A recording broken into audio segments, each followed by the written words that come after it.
আসসালামু আলাইকুম। আলহামদুলিল্লাহ, আশা করি সবাই ভালো আছেন। আপনাদের দোয়ায় আমরাও ভালো আছি।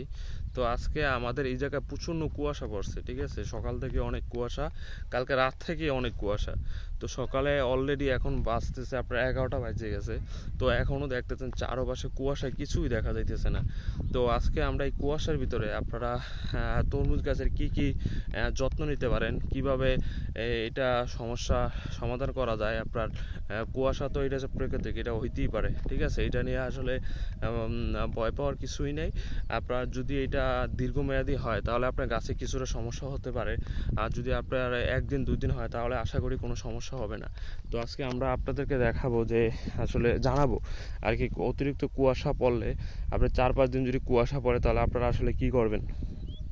মেনলি আপনার যদি একটানা 4-5 দিন কুয়াশা পড়ে তাহলে গাছে অনেক ছত্রাক ছড়াতে পারে, ঠিক আছে। গাছের একটা যে গ্রোথ আছে, আপনার যে গাছ যে করতেছে আপনার বাইতেছে, ঠিক আছে, একটা গ্রোথ আছে, ওই গ্রোথটা কমে যেতে পারে কুয়াশার জন্য অতিরিক্ত পড়লে আর কি। একদিন দুদিন পড়লে ওইটা কোনো সমস্যা নাই। তারপরে আপনার গাছের ছত্রাক ছড়াইতে পারে, এই জন্য আপনার ছত্রাকনাশক ঔষধ দিতে পারেন, স্প্রে করতে পারেন। আর একটা হচ্ছে আপনার এখন যাতে গাছের একটা মুখ্যম সময় আপনার 35-36 দিন গাছের বয়স, এই সময়টায় আপনার গাছের অনেক হয়, পরাগায়ন হয়, অর্থাৎ আপনার স্ত্রী ফুল পুরুষ ফুল এগুলো ফোটে। তো এগুলা এই কুয়াশার জন্য আপনার মৌমাছি আসতে পারে না। মৌমাছি যখন না আসতে পারে তখন দেখা যায় যে আপনার ওই পরাগায়নটা হয় না, ঠিক আছে।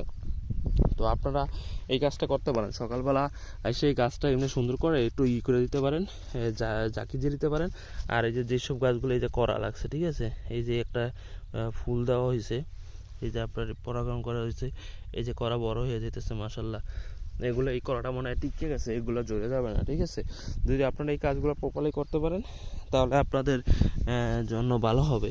তো এই একটা ফুল আছে, তো এই ফুলটা আমি এটা দিয়ে দিতেছি এখন, এটা এখন আমি দিয়ে দেব, দেখি এটা কি হয়। তো এইভাবে সকালবেলা আপনারা আইসা নিজেরা এই ফুলগুলো এইভাবে আপনারা লাগিয়ে দিবেন, ঠিক আছে। এগুলো লাগিয়ে দিলে আপনাদের এই করাগুলো নষ্ট হবে না, এগুলো আপনার টিকে যাবে।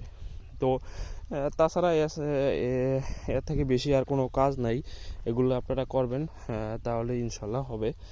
আর হচ্ছে আপনার গাছে একটু দেখবেন যে পানি জমে আছে কিনা, এই বিষয়টা লক্ষ্য রাখবেন, যাতে পানি জমে গেলে আপনার সমস্যা হইতে পারে গাছে, ঠিক আছে। আর আরেকটা বিষয় হচ্ছে আপনার দেখবেন যে গাছে আপনার ফুলগুলা ঠিকমতো ফুটছে কিনা, কোনো কীটনাশক দেওয়া লাগে। এখন আপনার অতিরিক্ত নাইট্রোজেনের পরিমাণ কমে দিবেন, ঠিক আছে। নাইট্রোজেন দেবেন না, আপনার বেশিরভাগ দিবেন, টিএসপি দিবেন আর এমওপি দিতে পারেন, এতে আপনার হবে ইনশাল্লাহ, আশা করা যায়। আর যদি আপনারা কেউ যদি আরও ভালো ইনফরমেশন দিতে পারেন, প্লিজ আমাদেরকে কমেন্ট করে জানাবেন। আপনি যদি তরমুজ চাষ করতে চান তাও আমাদেরকে জানাবেন। আর আপনারা যদি আমাদের ভিডিও ভালো লাগে লাইক কমেন্ট শেয়ার করতে পারেন, আর আমার চ্যানেলটা সাবস্ক্রাইব করে রাখবেন, সঙ্গে থাকুন। সামনে আরও অনেক অনেক বিজনেস প্ল্যান আসতেছে, অনেক কিছু আছে ইনশাল্লাহ। কৃষিতে আপনারা দেখিয়ে দেবো যে কৃষি করে মানুষ ভালো থাকতে পারে। তো আমাদের জন্য দোয়া করবেন, সবাই ভালো থাকবেন। আসসালামু আলাইকুম।